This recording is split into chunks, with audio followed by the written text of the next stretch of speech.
Okay, I think we will go ahead and start by reciting the Namo Tassa and the three refuges for those who would like to do that.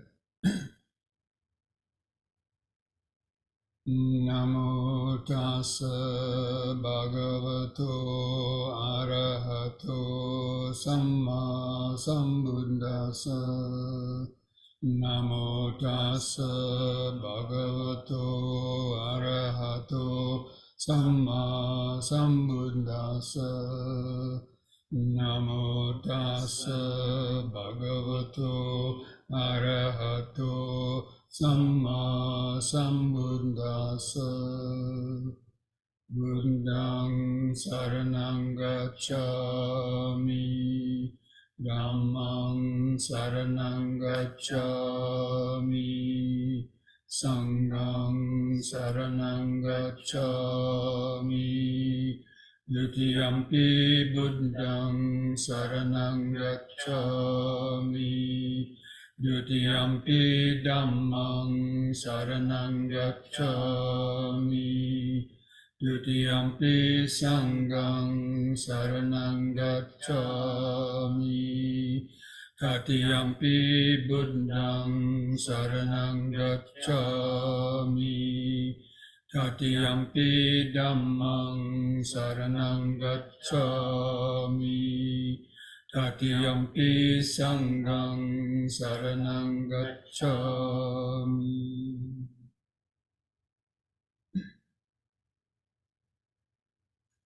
Good evening, friends. After about 1 month of not being together on the Zoom program, I'm happy to be back this week. And as I've already mentioned to a few of you, I had a very nice trip to Germany, to Berlin and Hamburg, where I taught 2 different retreats. One was a weekend retreat at a yoga studio in Berlin, and the other was at a very beautiful meditation center outside of Hamburg.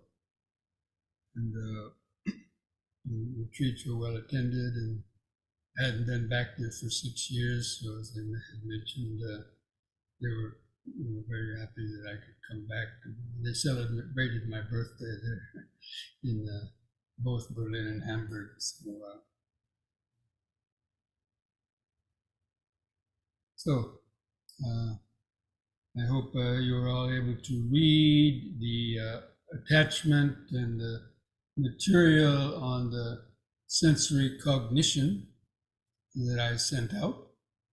And that kind of goes hand in hand with the diagram of the 5 aggregates that I had sent out even before I left for Germany on the previous our Zoom program. We had talked about the 5 aggregates, but this reading material was a more sort of detailed description, especially about perception and how the ego is formed. And I wonder if any of you, having read that, have any questions about it, about that particular material. And if not, I may, just sort of review it again. But this material on the sensory cognition really is where we live in our world, is created through this process of sensory cognition, and the mind creating those sensory vibrations into perceptions, and then it's connected with our memory, that those memories are matched up with the incoming perceptions, the vibrations, and then these perceptions are recreated in the mind. So actually, whenever we see something, we see actually a recreated mental image. So even you're looking on the screen now at my face or the Buddha image, and these are certain color vibrations that are coming into your screen, and the mind recreates that from the memory, the name, you recognize who that is, and even from the voice and the visual, the brain is putting all these things together like Google, and you're coming up with your memory. And some people may say, well, so what? Right? Well, it's because we tend to take the things that we see and hear, the external world, for real. But actually, it's the way our mind is recreating these vibrations.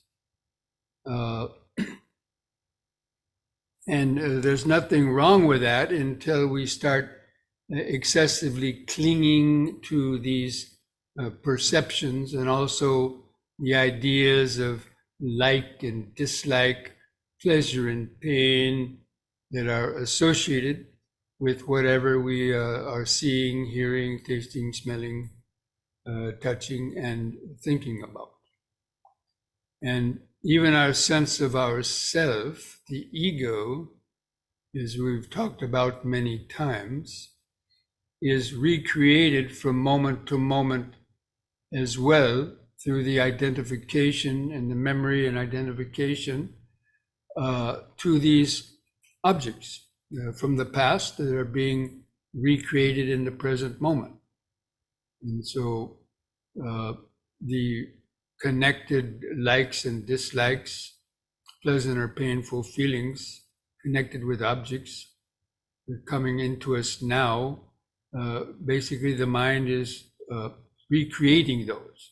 Even though you might have already changed your opinion about things, we hold, the mind can only recreate the past. It doesn't create really the future. And so, one particular aspect makes it probably the most clear is with relationships, okay? Or like my avocado story that I told the other day in the retreat. However, let's do the avocado story just as a review.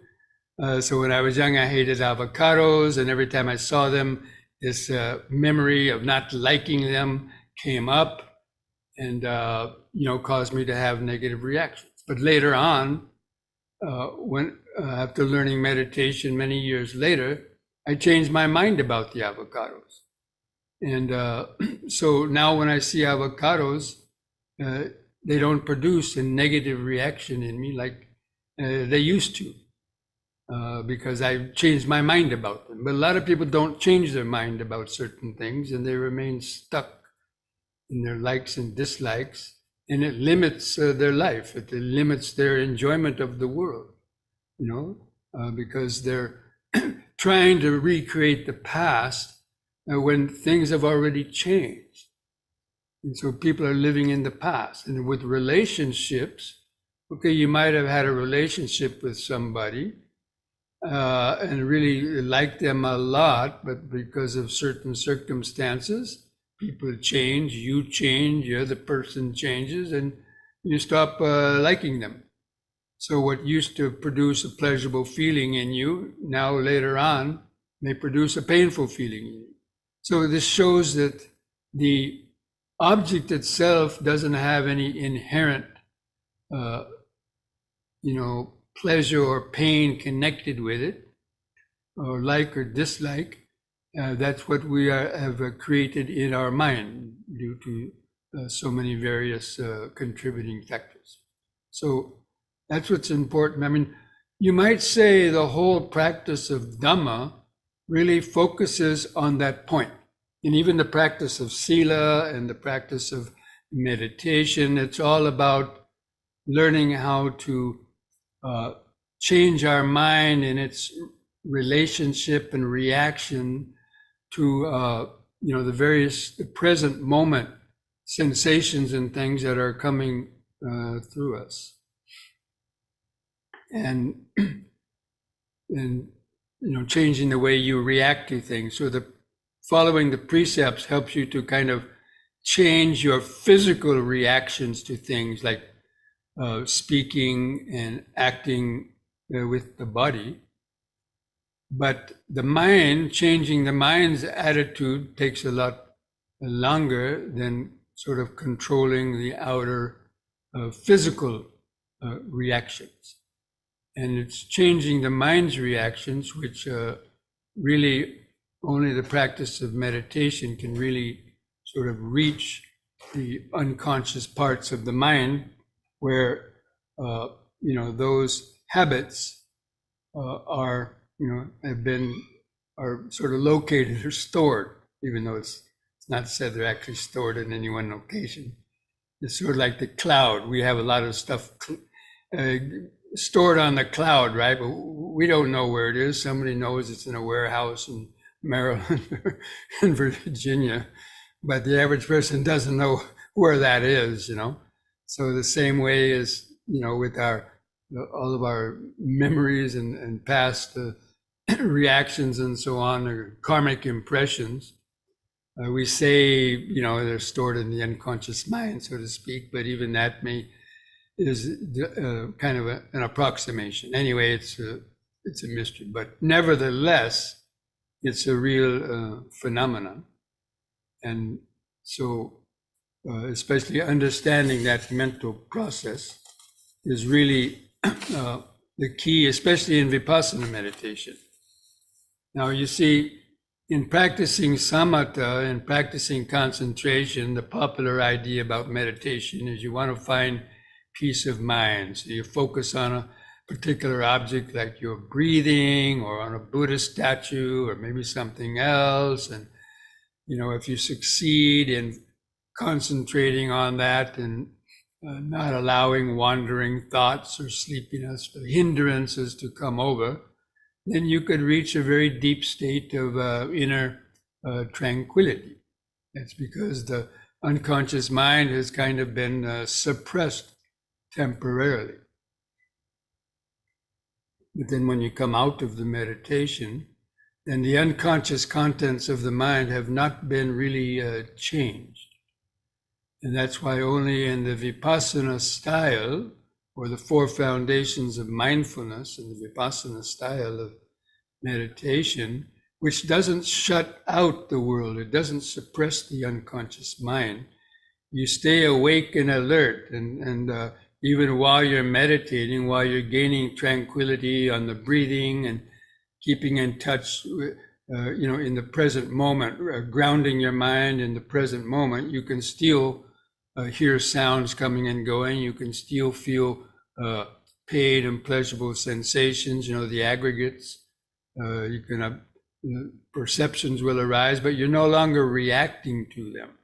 And you have the space due to that concentration where you can contemplate and then, resist the urge to react, like continually wanting to scratch and itch or look at you hear a sound, you want to look, it's or something, or even your emotion comes up in your mind and then you have the urge to think about somebody with aversion or with desire, you see, and that strengthens those sankharas. So it'll keep coming up all the time.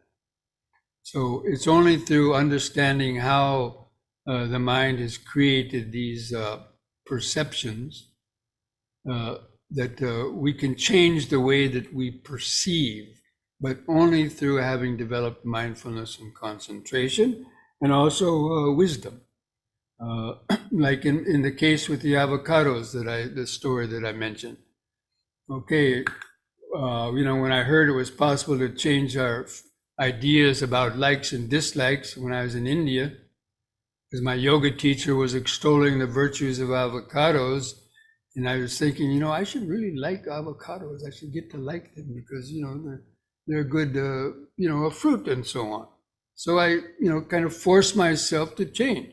So I got a bag of avocados, and first I had to hold my nose and mix it with food, and then, try to eat it and observe my conditioned nervous system kind of reaction, like, gagging or, just negative sensations arising. But I kept on telling myself, avocados are good, avocados are good. They're the best fruit. And try to relax around those negative reactions. And little by little, I was able to change it and change my negative reaction to it. So that was a very powerful, actually, personal and direct experience with the Dhamma that plagued me for years. This not liking avocados, especially when I was younger.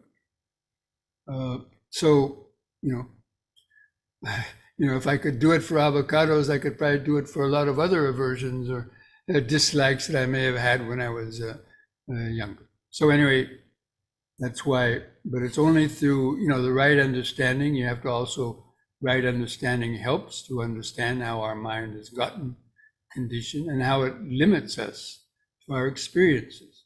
Okay? So anyway,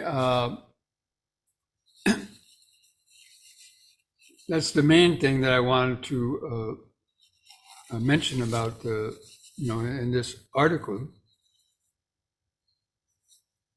And, the article or this material I sent out can explain it probably better than what I'm doing right now.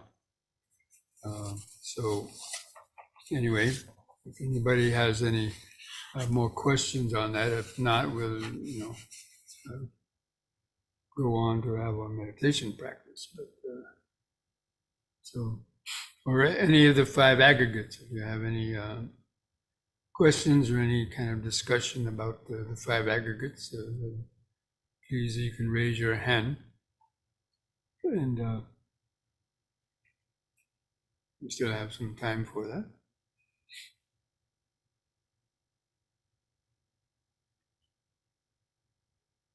Now, as I recommended before I left for Germany, I recommended you to, seeing how most of you reserved Wednesday night for this program while I was gone, how many of you, use this time to re-listen to any of the previous recorded videos and do your meditation? I won't put you on the spot. Okay, it looks like there's a yellow hand up there from Beacom. Bhante, thank you. I hope you had a good time and people benefited in Germany. I have a question following up. If you like someone at some point in a relationship and we don't like them anymore, and we have to live with them in the same house, and we are a family. So, not to suffer, it's a change of mind. Something changed. Conditions. And so not to suffer, we try to relax around this issue, around this change of mind if you don't like these people. So before you used to like them and now you don't like them, is that it? Yes. Mm-hmm. Okay, you have to ask yourself, why don't you like them? What have they done to anger you or to cause you to dislike them? You have to ask yourself that question, and you have to wait for your mind to answer you, but you have to be honest about it. And you ask that question and you know the answers. What do you do then? Well, you have to then do something about understanding that, I can't answer it for you. Each person's got to answer those questions for themselves. What did this person do? Did they start being angry at you or blaming you for something, criticizing you for something, or just making your life more difficult? I mean, usually it'll come back to, they do something to irritate you. That means your ego, the I. So, and because you're, identified with that, you're allowing that now not to like this person. Now, the main thing, you should practice metta, especially if it's a family member. Some family members, they're getting old, they may get dementia, other problems, and they're not practicing Dhamma. they can't control themselves. The only person we can control is ourselves, I mean, our own mind. And then we have to practice metta in that case, or compassion too. Metta and compassion for them, not to allow them to get angry. Maybe remember all the good times that you had with that person, years ago. And and then knowing that, life is impermanent and will change. And some people are going to change in different ways. And so it's that understanding that's important. And then you have to actually start practicing metta and compassion. Because especially if it's a relative and, they're your kith and kin, then it's even more important. Because if you don't resolve those issues in your own mind with them, then according to the laws of karma and rebirth, you might have to encounter them again in the future in order to resolve those issues.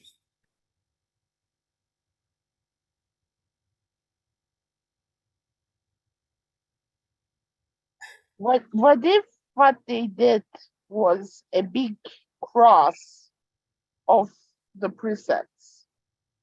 I couldn't understand exactly. Yeah, there's a lawnmower. What if what they did was a big cross of the precepts? Cross of the precept. Got a cross, big cross for the precept. What Broke cross? broke the precepts. What if you break the precepts? They brought the big precept. They brought the major. No, what I can The other try again.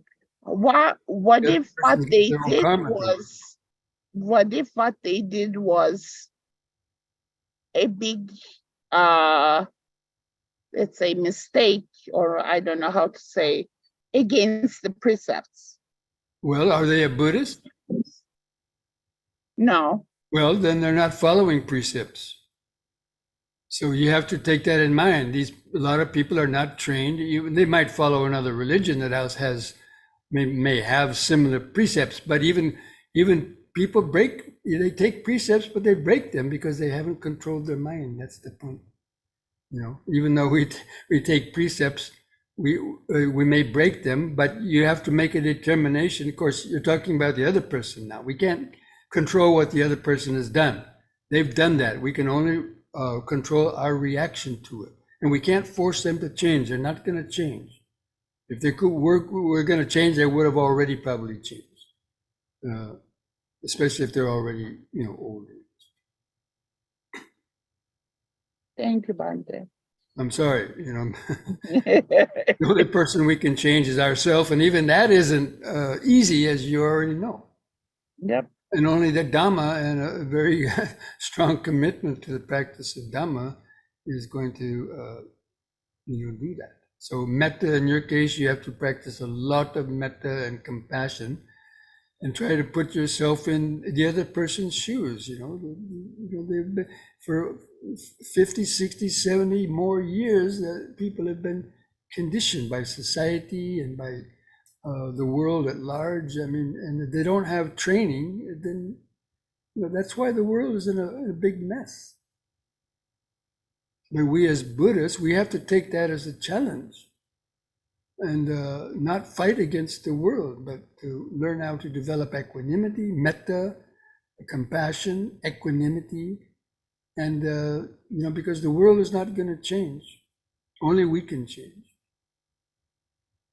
And the Buddha's instructions that we've been talking about, this is a mental physics. What we call mental physics is actually going into your mind and changing the way our mind operates down at the very nuts and bolts level, the unconscious level, in restraining our feelings and perceptions and volitional formations.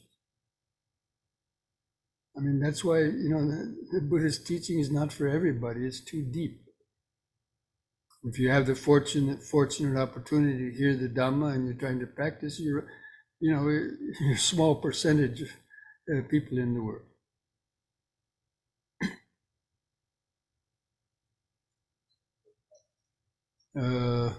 That bring up any other questions, and anybody else? Is there a chat? Want to look at the chat?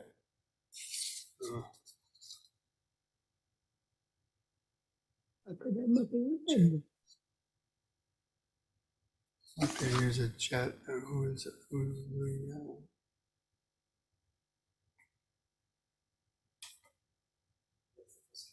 Doesn't say who it is. Okay. This question from the chat is, I generally replace negative reactions with metta, and since I have been doing it for a while, I feel my thoughts are changing. Will it in time create a path that is more non-reaction to situations or people? Yes, that's the whole point. Doing metta once or twice is not going to really change the unconscious mind. But if we make a habit of it, as the Buddha's instruction is, and right effort, right? You make the effort to abandon the unwholesome thoughts, and you make the effort to create wholesome thoughts that are we don't have yet, and then make the effort to keep practicing them and perfect them. And that may take years or decades, because these habits are so deep. They go down to what I like to call the atomic level of the cells, atomic level of the cells. And so that's what, just like with an operation, they can cut open, body and take out body parts, and but if they don't get down to the cellular level of, let's say, a disease, or even atomic level, to change whatever is there, then that disease may well come back. And that's why so many diseases do come back. And the disease of ignorance is, the deepest rooted disease of all of them. So anyway, replacing the negative reaction with metta and also with wisdom.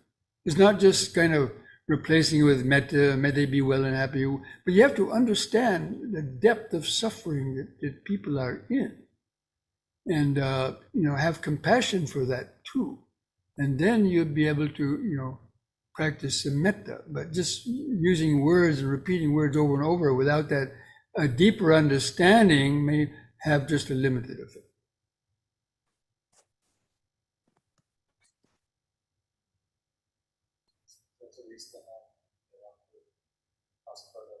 Anybody have any further questions? Nisanka, you got a hand up there? Nisanka, you out there? You want to ask a question? Bhante, can we not take it as a mood that has arisen and just let go? Like anger, this is anger in me, there's anger or irritation or frustration. When it first comes up, yes. But if it keeps on coming over and over again, we have to take more remedial measures, because it keeps coming for a reason, because it's much deeper rooted. But when we're practicing meditation, and if the emotion or memory comes up in the meditation, sure, at the beginning we just try to note it, okay, kind of label it as anger or, whatever, label that emotion. And if you're paying attention to something else, then that may disappear. But if it keeps coming up again, more than 2 or 3 times, then that means it's something strong and something needs more attention. So unless you've attained jhana, now if you attain jhana, if you're lucky and somehow attain jhana and suppress those hindrances, okay. For a while, they're not going to come up. But they're still going to come up, as I've already mentioned. So, the first thing to do is, being mindful, try to detach. But if it keeps on coming back, you have to then ask yourself, why does this keep coming back? Why is this so important to me? And you have to wait for your answer. And it'll always come back to, well, they did this to me, and I didn't like that, and they did something to my relative, whatever. I mean, so many things. I just don't like their attitude, like their opinions. Usually it's based on opinions and all these conspiracy theories. People are fighting, butting heads over all these theories about things. And now with all this gender identity, the world is really getting boiled into so many opinions and ideas about all these things. I mean, it's pretty amazing.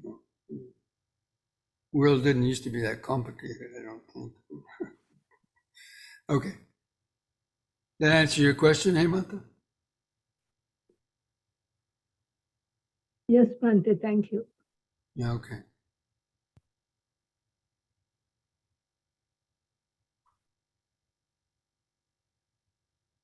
Anything else?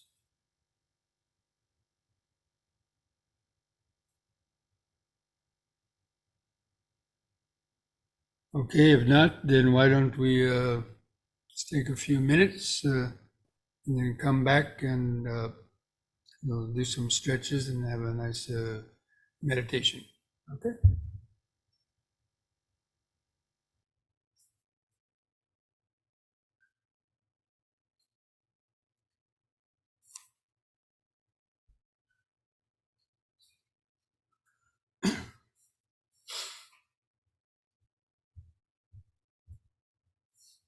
Keep the chin lifted up, level with the floor.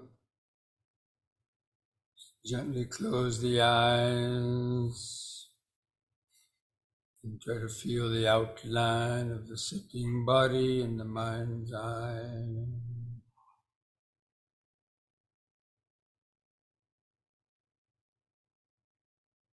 And begin by taking several rounds of three-part breathing, deep, slow breathing. You're breathing in, hold the air in the upper chest for 3 or 4 seconds. Feel that pause and the subtle vibration. Feel the long, relaxing contractions of the out breath. Feel the last bit of air go out of the lung. And the next in breath. Just take several more deep, slow breaths like that. Cultivating this mindfulness. Breathing in, letting go of the past and future.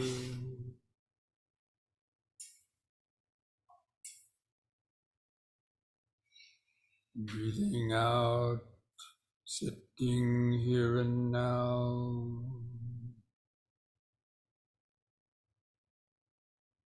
Breathing in, letting go of the past and future.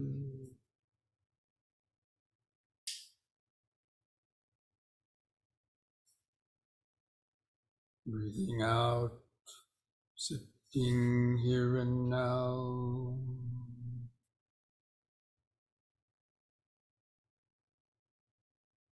Breathing in, feeling the whole body.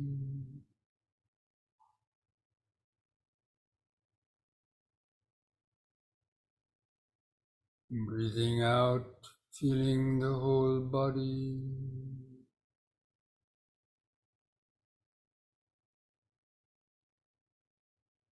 Now we're going to count the breaths from 1 to 10.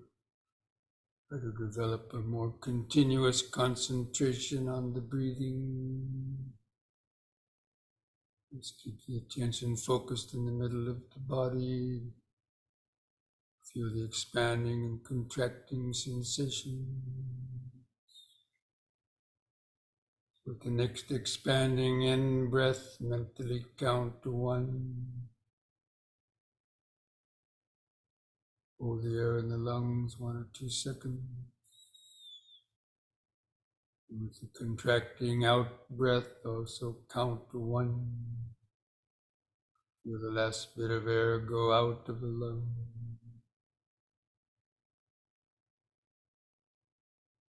Next in breath, 2.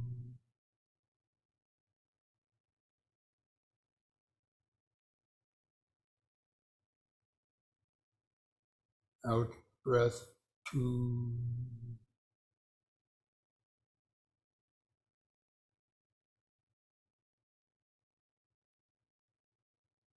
In 3.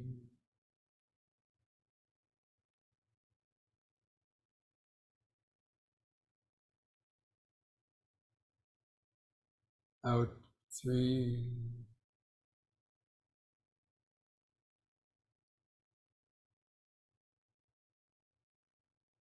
In 4.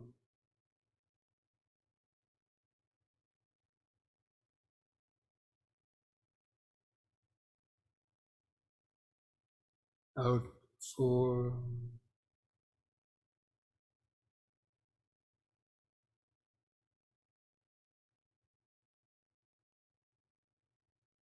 In 5.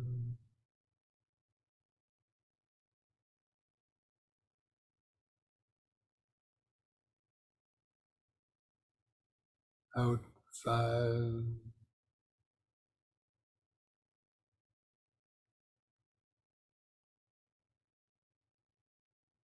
In 6.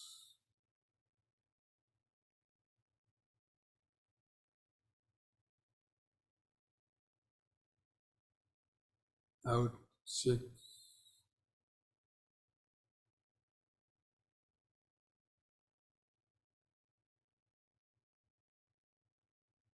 In 7.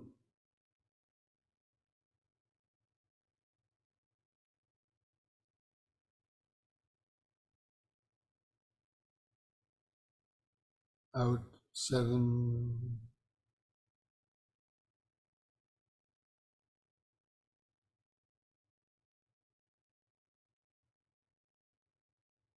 In 8.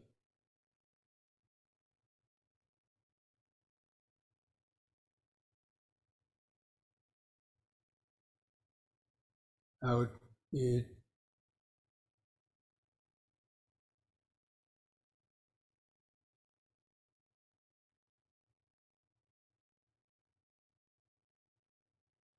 In 9.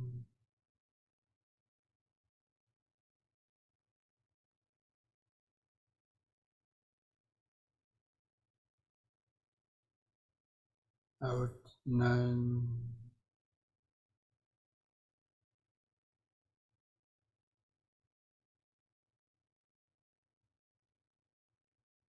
In 10.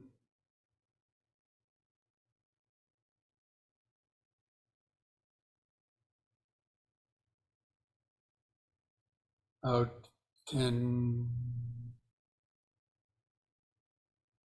Now discontinue the counting.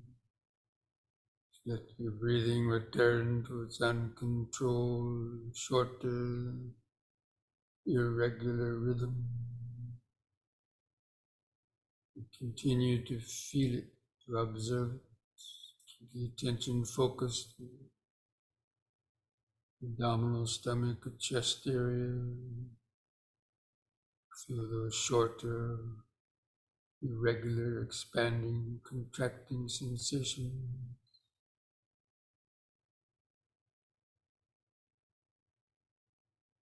Just imagine being a scientist looking down through a microscope.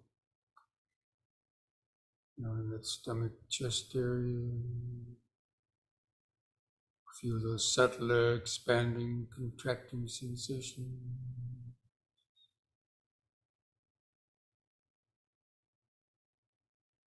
Just knowing when the breath is coming in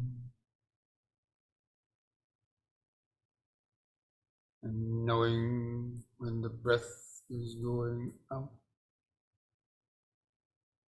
Know it by feeling those sensations.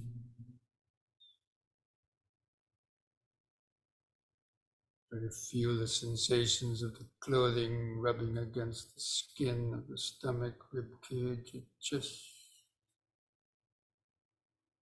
It expands and contracts.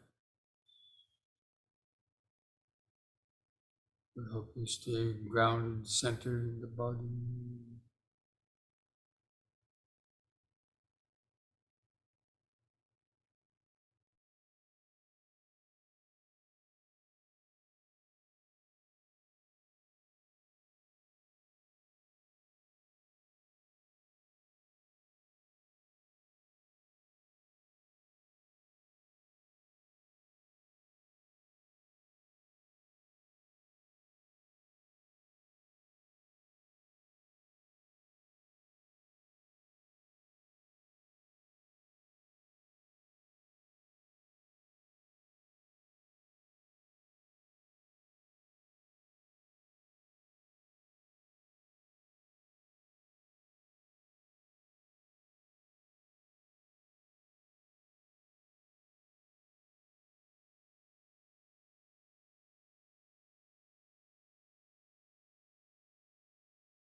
Dear friends, if you can hear me, we had some technical difficulties. If you can still hear, we'll continue the meditation.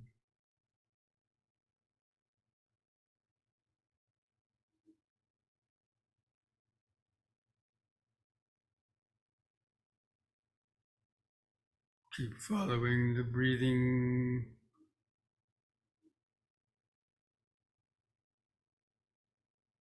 You feel the outline of the sitting body.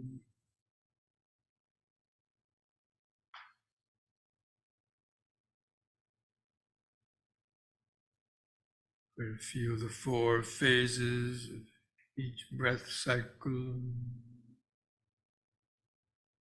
Expanding in breath in the brief pause. Contracting out breath in the brief pause.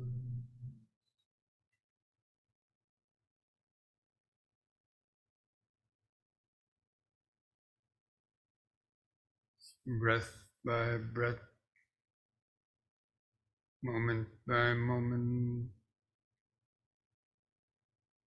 letting your thoughts come and go in the back of the mind. Keep the outline, sensations of the breathing body in front of the awareness.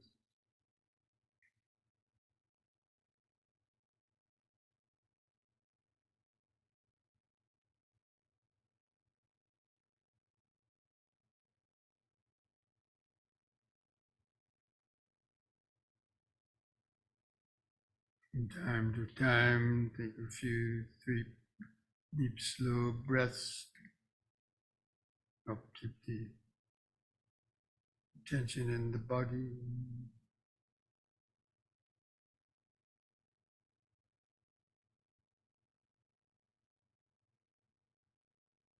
Especially be alert, feel the pauses between the breath.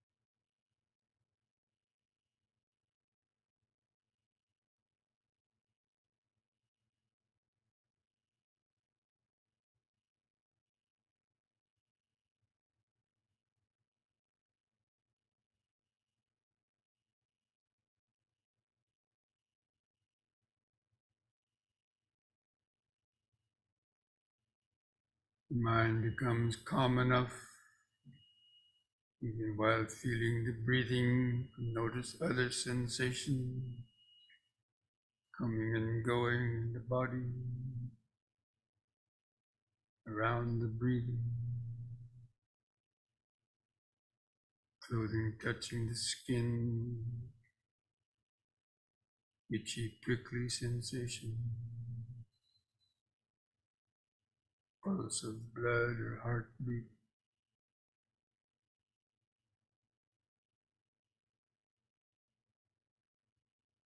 Just listen to this living, breathing body.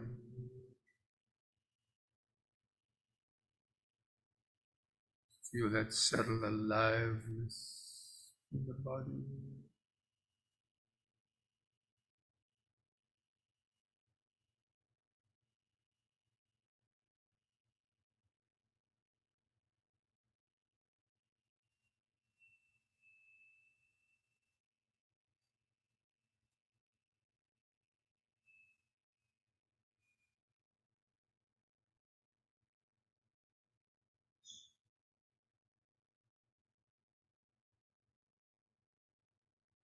Try to identify any of the 5 aggregates that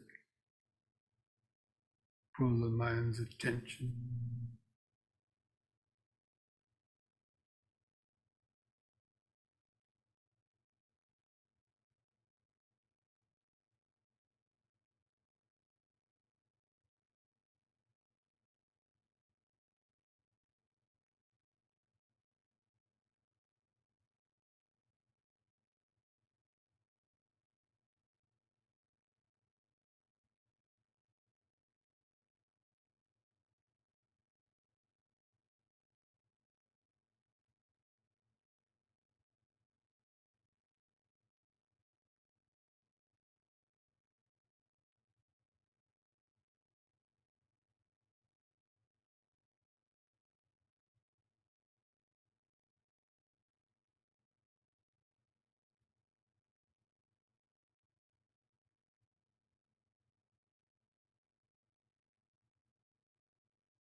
You get carried away in thoughts, recognize it as thinking. Gently let go of the thought. Take a deep, slow breath, come back into the body. Physical vibration.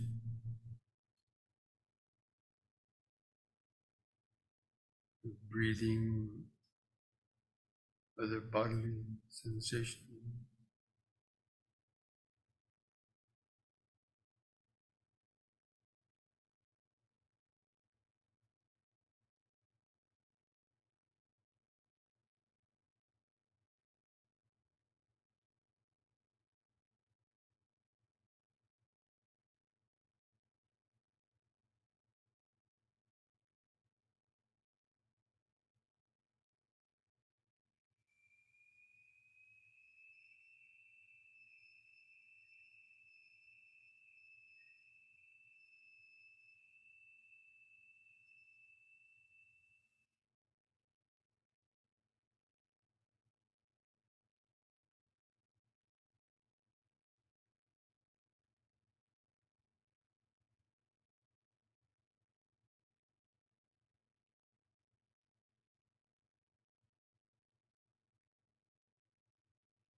Stay awake, alert in the body, breath by breath, moment by moment.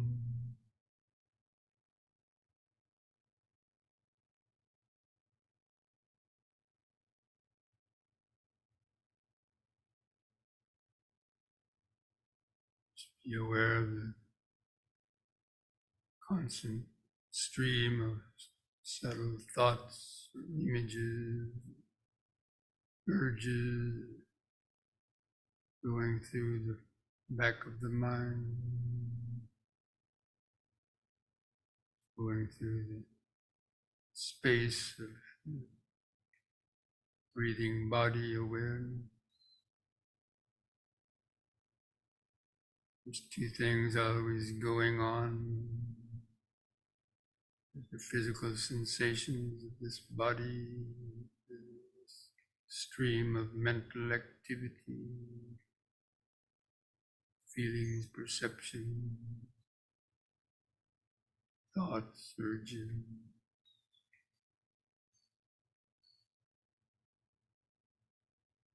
The practice of mindfulness is keeping the mind in the middle, not getting lost in the body, not getting lost in the mind.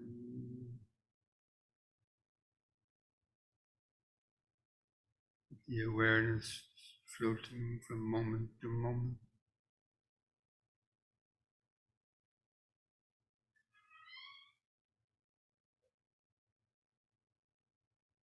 Noticing things just arising, vanishing, changing.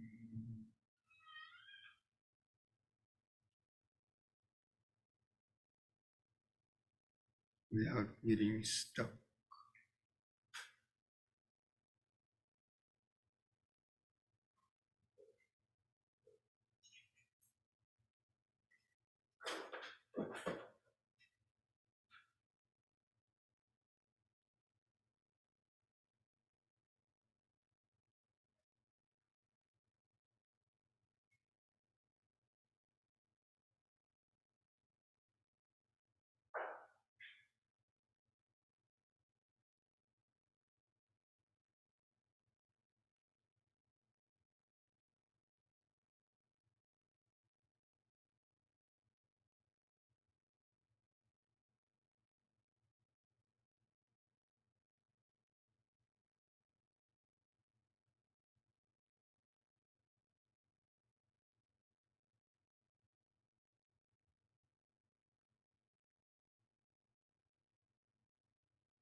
Breathing in, sitting.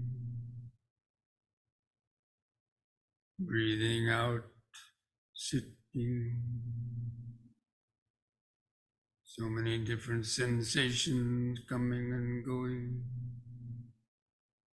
Pleasure or pain coming and going. Sounds coming and going. Perceptions, thoughts, urges coming and going in the mind. Thoughts of I, me, or mine coming and going. All these are just the stream and flow of impermanence, the five aggregates, rising and vanishing due to condition.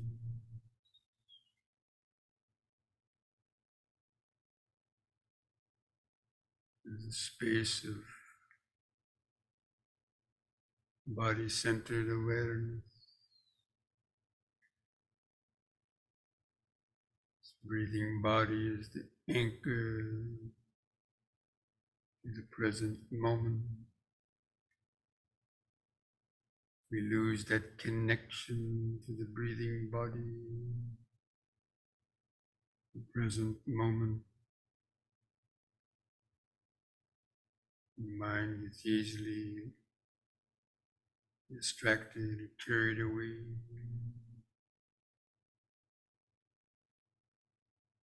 by the five hindrances, thoughts of the past and future. Just keep developing that anchor of awareness deep in this breathing body.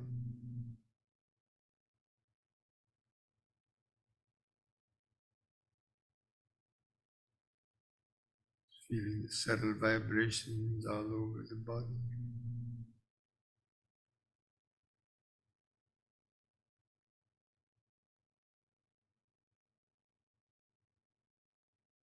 Vibrations of present moment awareness.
Now let us spend the last few minutes of this meditation period shifting our attention to sending out thought vibrations of metta, friendliness, kindness, best wishes, ourself and all other beings.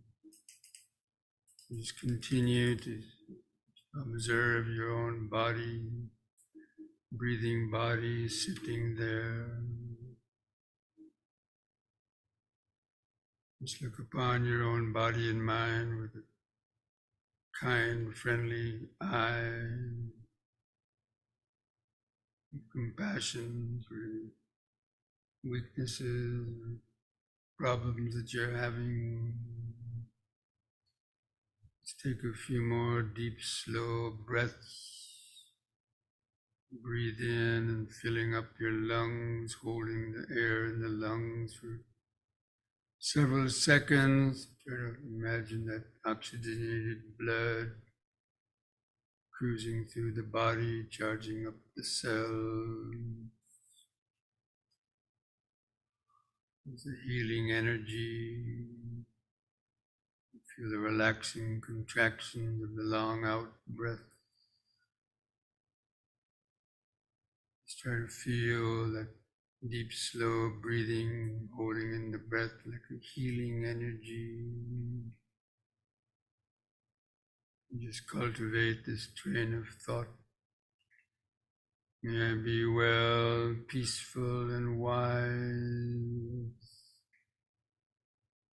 free from greed, hatred, fear, and ignorance, free from the pains and sufferings of body and mind brought about by such unskillful thought, speech, and action. May I have the patience, strength, mindfulness, and wisdom to meet and overcome all difficulties in life. May I be able to continue to deepen my understanding of the Dhamma through the practice of meditation in order to help free the mind from confusion and suffering.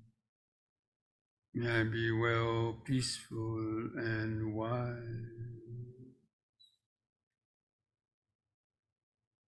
Now try to continue taking some deep, slow breaths.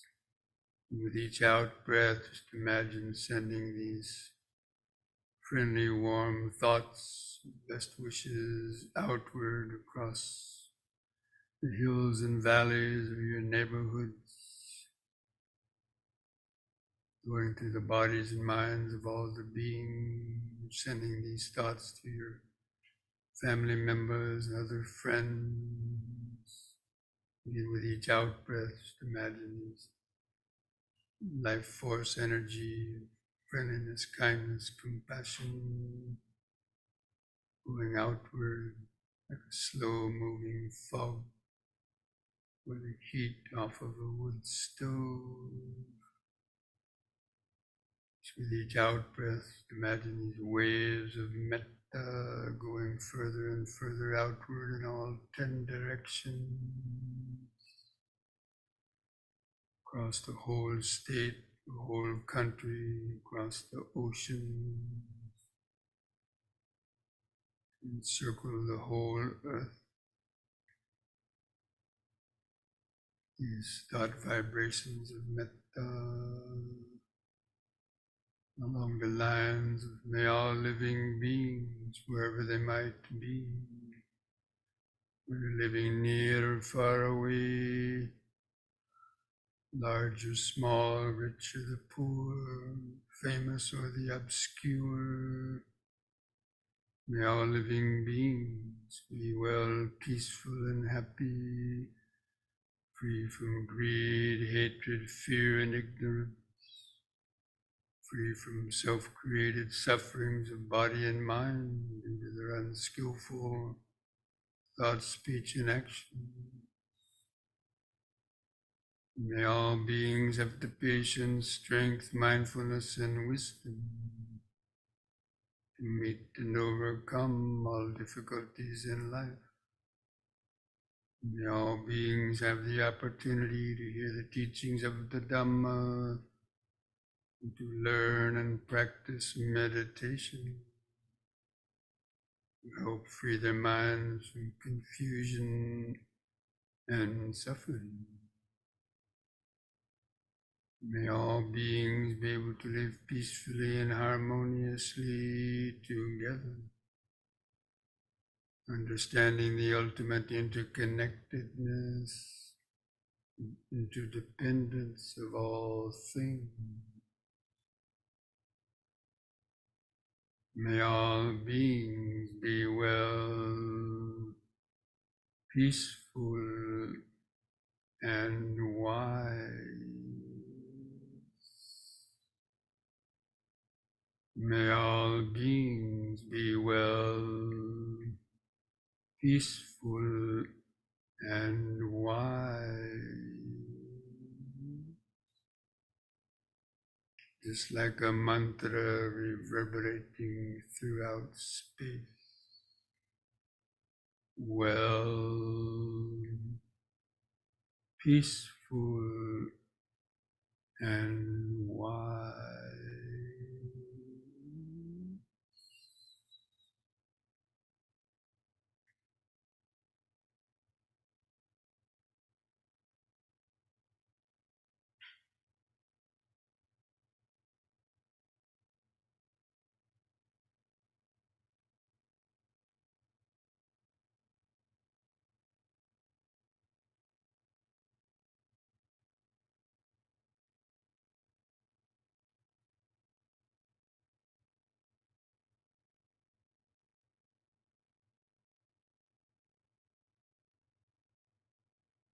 Now to end this meditation, I invite you to join in chanting the word sadhu 3 times slowly.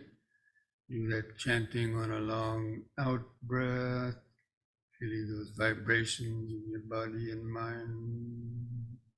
So take a deep breath.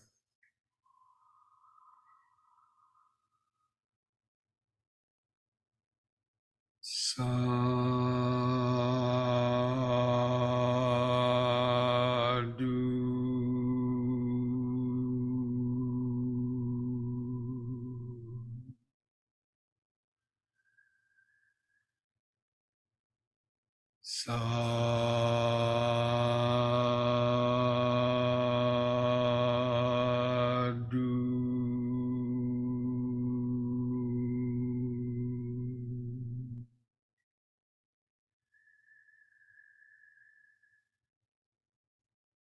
And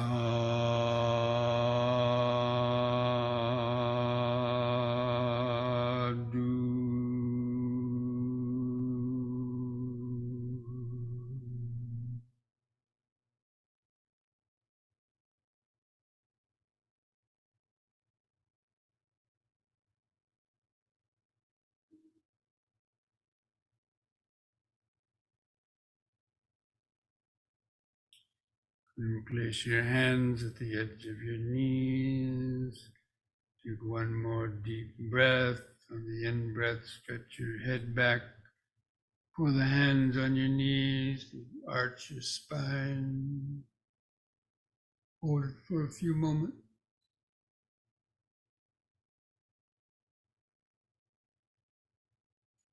And lift the head up on an in-breath. On out-breath, press the chin to the top of the chest. Stretch the neck vertebrae.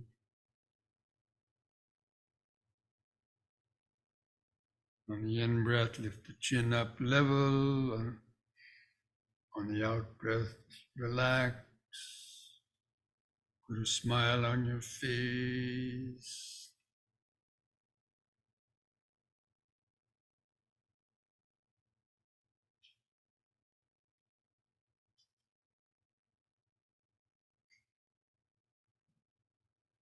Okay, friends, so this brings our evening meditation, Dhamma discussion to an end. I hope you had a peaceful meditation, and hope to see you back next week, Wednesday night, as well. Wednesday night programs, and hopefully be continuing in a regular fashion. Thank you, Bhante. So be well, be safe, be mindful, be wise. Remember, mindfulness a day keeps dukkha away. Mangalam, Bhante, thank you. Here we are. Yes. Good evening, Bhante. Thank you. Thank you, Bhante. Thank you, Bhante. Namo Buddhaya. Namo Buddhaya.